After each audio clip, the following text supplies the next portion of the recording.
আরো একটা দিন শুরু করা যাক। ঘড়ির কাজ তো ঘড়িই করবে। ওই একঘেয়ে সকাল সকাল প্রতিদিন উঠতে হয়। কেন আবার, অফিস আছে তো। সকালবেলা উঠে ব্রাশের আগে ফোনটাই আমাকে ডাকে। ওই সকাল সকাল উঠে গ্রাস ওয়াটার খাওয়ার পর ব্রাশ করে ব্রেকফাস্ট রেডি করতে হয়। তারপর চললাম অফিস। আর টিফিনে মা দিয়েছিল মাসালা ওটস। ব্যাস, অফিসও কমপ্লিট। দেন আমার ফেস ওয়াশ শেষ হয়ে গেছিল, তাই আগে কসমেটিক্সের দোকানে গিয়ে ফেস ওয়াশটা কিনে নিয়েছিলাম। তারপর বাড়ি এসে মায়ের হাতে স্পেশাল লাঞ্চ।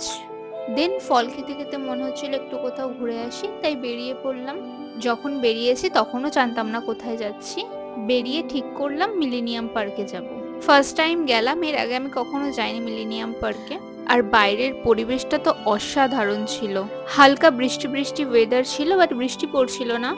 ওয়েদারের সাথে এনজয় করতে করতে চলে এলাম মিলেনিয়াম পার্কে। আর হ্যাঁ, আগেই বলে রাখি, এখানে কিন্তু এন্ট্রি ফি লাগে না, তোমরা ফ্রি অফ কস্টেই ঘুরতে পারবে। কিন্তু বাইরে পার্কিংয়ে 30 টাকা নিয়ে নিয়েছে। পার্কটি প্রতিদিন সকাল 10টা থেকে 6:30 অবধি ওপেন থাকে।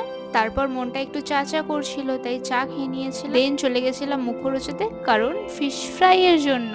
আমার খাওয়া বেস্ট ফিশ ফ্রাই হচ্ছে মুখরোচর ফিশ ফ্রাই। বাড়ি এসে একটু দিদা বাড়ি গেছিলাম, এখানে একটা ইমোশনাল সিন চলছিল। যাই হোক, বাড়ি এসে ডিনার করে আজ একটুখানি থাক, টাটা।